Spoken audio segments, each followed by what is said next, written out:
Taigi prasidėjusi žiema nesukliudė būriui vaikų ir išdykusių suaugusių sugužėti į didžiausią vagos tinklo knygyną Vilniuje, Ozo prekybos centre, kur gruodžio 15 dieną buvo pristatyta kūrybingo šeimyninio tandemo knygelė vaikams. Dailininkas, laidų vedėjas Rimas Valeikis bei mados fotografė Agnė Gintalaitė prieš pat šventes knygų mylėtojams pateikė žaismingą dovaną – knygelę Pirštų pasakos. Kokiems vaikams, o gal suaugusiems autoriai skiria šias pasakas ir kas jas turėtų skaityti vaikai tėvams ar tėvai vaikams?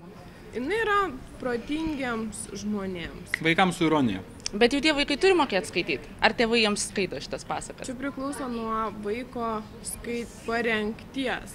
Jeigu tėvai, pavyzdžiui, skaito vaikam knygas, tai dažniausiai būna netgi, kad ir kokių 3-4 metų vaikučiai puikiausiai klauso.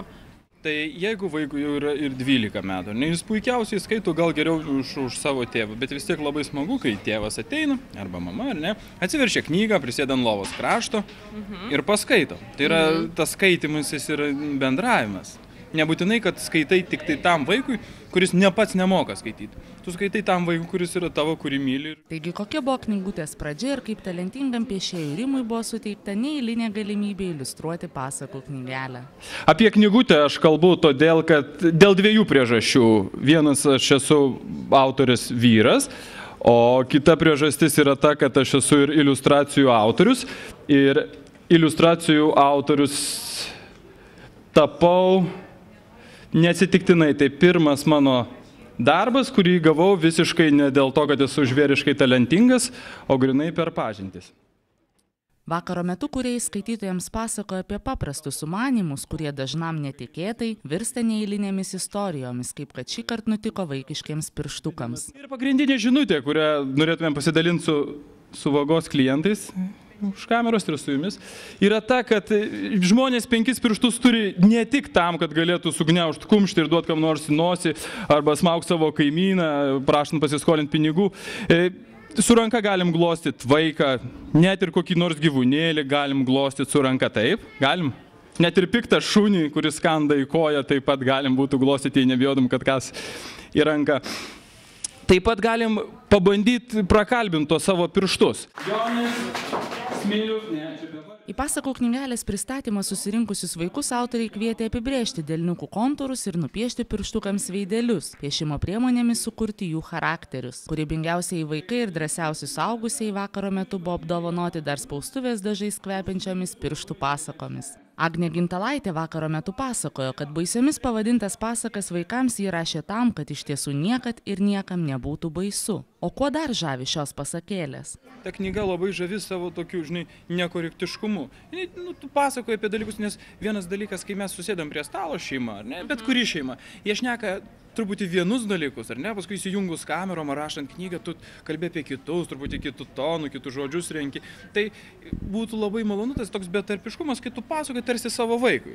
Tu gali truputį drąsiau papasakoti, apie tos dalykus kalbė, apie kurios tau atrodo reikalinga ir gali būti leis savo būti nekorektišku.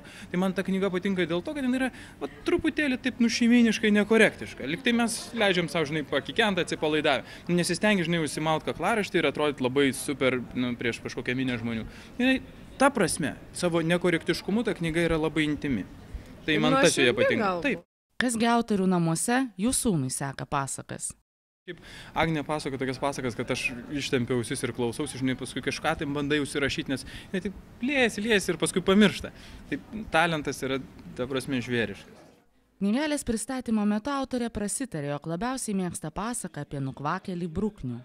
Sename mūrinėme name su bokšteliais ir terasa ant stogo, taigi tokiame, kokį galima ir pilimi pavadinti, tuo labiau, kad jis stovėjo ant jūros kranto, gyveno linksma šeiminėlė – mama, tėtis, vyriausiasis sūnus Rokas, jaunesnės dvynės Lina ir Karolina, mažoji Kristina ir pusbrolis Gintaras. Jiems kartu gyventi buvo gera, tėtis jautėsi laimingas, kad visada atsirasdavo, kam prireikė jo uždirbtų pinigų, mama džiaugiasi, kad vaikai jau tokie dideli, jog nebereikia valyti jiems užpakalių, Rokas, kad niekam nekliūvam žinai po namus lampinėjantys jo draugai, dvynės, kad gyveno viename kambaryje, kai visi kiti šeimos nariai turėjo atskirus ir net atskiras vones, kuo labiausiai didžiavosi Gintaras. O mažoji Kristina buvo laiminga šiaip sau, nes tokio mažumo vaikai dar patys nežino, kodėl yra laimingi.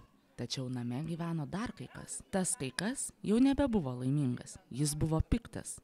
Norite sužinoti, kodėl supyko senas plaukuotas nykštukas Bruknius? Sugalvokite savąją pasakos pabaigą arba paskaitykite Brukniaus istoriją Agnės Gintalaitės ir Rimo Valeikio knygelėje Pirštų pasakos. Mes dėkojame už ją šviežiai kavai ir dar padėkosim Vagos knygynui. Labai ačiū, kad mus čia įsileido tokiu sudėtingu šventiniu laikotarpiu.